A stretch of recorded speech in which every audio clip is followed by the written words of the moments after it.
बिस्मिल्लाहिर्रहमानिर्रहीम अस्सलाम वालेकुम। एक बार फिर फ़्लाइटें बंद होने का जो है वो अंदिया यूएई ने दे दिया है। फ़्लाइटें दोबारा से बंद होने जा रही हैं, अल्लाह ना करे बंद हों, क्योंकि इस वक्त यूरोप में जो है पाँचवीं लहर, पहले चौथी कह रहे थे, अब पाँचवीं लहर एक ऐसी आ गई है जिससे बताया जा रहा है कि 8 सेकंड में जो है दूसरे के अंदर कोरोना जो ट्रांसफ़र हो जाता है और फेफड़े ख़राब हो जाते हैं। वो वायरस जो है इस वक्त ऐसे मुल्कों में शो हो रहा है, अफ्रीका वगैरह, इधर उधर यूरोप। तो इसलिए दुबई यूएई ऐसा सोच रहे हैं कि क्योंकि यूरोप तकरीबन आधा फिर दोबारा बंद हो रहा है, कोरोना की वजह से बंद हो भी गया हुआ है, कुछ वो कंट्रियाँ मुकम्मल तौर पे बंद कर दी हैं।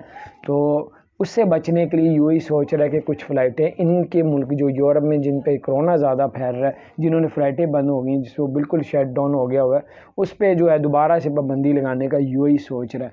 तो बाहर वैसे पाकिस्तान इंडिया के लिए तो अभी तक तो आसानियाँ हैं, मज़ीद आसानियाँ कर रहे हैं। जैसे सऊदी अरब भी पाकिस्तान के लिए करंतना ख़त्म कर दिया है, फ़्लाइटें 1 दिसंबर से ओपन होने जा रही हैं।